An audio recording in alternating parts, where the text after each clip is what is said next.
Hello everyone, आप देख रहे हैं न्यूज़ोपीडिया, साथ में आपके शिखा ठाकुर। बांग्लादेश में शेख हसीना के तख्ता पलट के बाद जो है उथल पुथल है।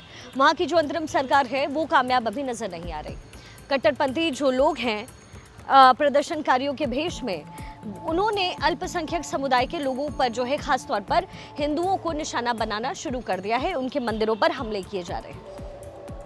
प्रधानमंत्री मोदी ने न सिर्फ उनके अंतरिम सरकार से अपनी चिंता जाहिर की है, बल्कि अमेरिका के राष्ट्रपति जो बाइडेन के साथ भी जो है उनकी फ़ोन पर बातचीत हुई है। इसको लेकर के बातचीत उनकी तरफ से की गई। बांग्लादेश के हिंदुओं की हिफाजत किस तरीके से, लेकिन इतने अत्याचार के बावजूद, इस उत्पीड़न के बावजूद बांग्लादेश के जो हिंदू हैं वो शांतिपूर्ण प्रदर्शन करके सिस्टम से, सरकार से अपने हक की लड़ाई लड़ रहे हैं।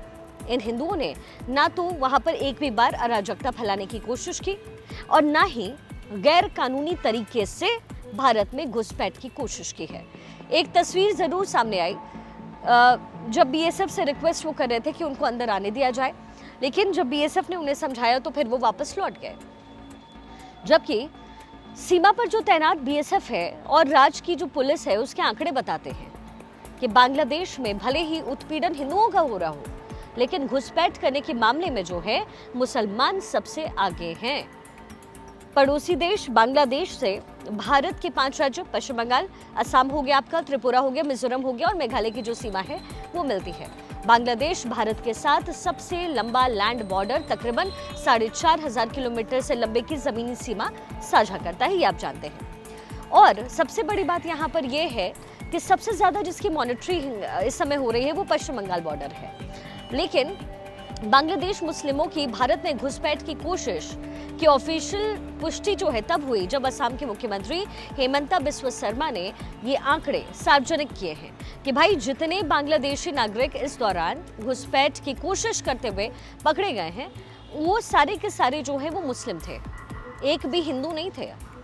दरअसल बांग्लादेश में कपड़े बनाने के कारखाने बंद होने के बाद से ही ये मुस्लिम जो मजदूर हैं वो असम बॉर्डर के जरिए तमिलनाडु जाना चाहते थे, लेकिन सुरक्षा अलर्ट होने की वजह से इनकी जो कोशिश है वो नाकाम हो गई।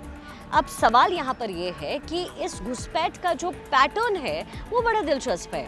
पता है आपको, ये सभी जो घुसपैठिए हैं वो गैर बीजेपी शासित राज्यों में ही शरण लेना चाहते हैं, जैसे कि पश्चिम बंगाल, तमिलनाडु। क्या वो जानते हैं कि गैर बीजेपी शासन वाले राज्यों में उन्हें दिक्कत नहीं होगी, या इन राज्यों की तुष्टीकरण की नीति को पहले से जानते हैं?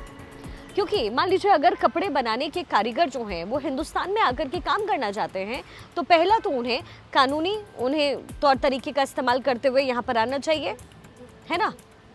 और दूसरी बात यहाँ पर यह है कि कपड़े से जुड़ा हुआ जो सबसे बड़ा कारोबार है वो होता है गुजरात के सूरत में, उड़ीसा में और राजस्थान के जयपुर में। लेकिन वहाँ बीजेपी की सरकार है तो ये कारीगर जो हैं वो अवैध रूप से वहाँ पर नहीं जाना चाहते।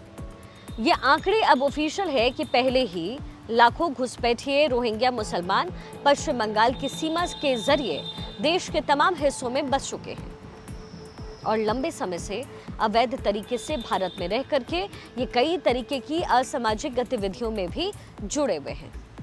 ऐसे में क्या भारत में दूसरे बांग्लादेश मुसलमानों का या फिर समुदाय विशेष लोगों की जो एंट्री है, क्या भारत की इंटरनल सिक्योरिटी के लिए थ्रेट नहीं है? जाहिर सी बात है।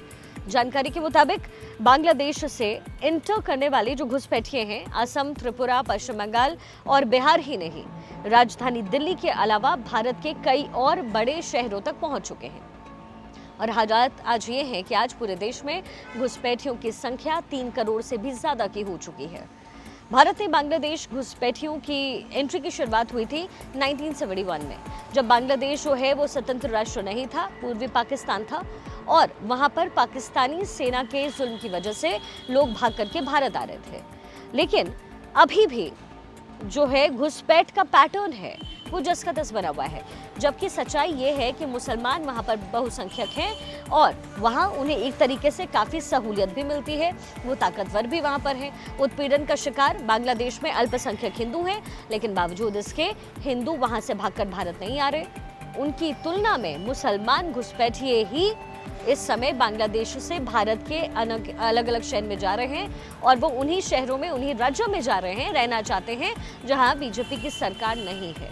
तो ये पैटर्न बड़ा दिलचस्प है और इस पर कई सवाल भी खड़े हो रहे हैं कि क्या इसके पीछे तुष्टीकरण, उदारवाद के नाम पर जो राजनीति चल रही है वो जिम्मेदार है या फिर हमारी लचर नीति। ऐसे में जरूरी ये है कि इस विषय में तुष्टीकरण को एक किनारे रखा जाए और एक देश के तौर पर सोचा जाए, नहीं तो ये जो पैटर्न है ना वो पूरे देश की आंतरिक सुरक्षा के लिए बड़ा खतरा बन सकता है।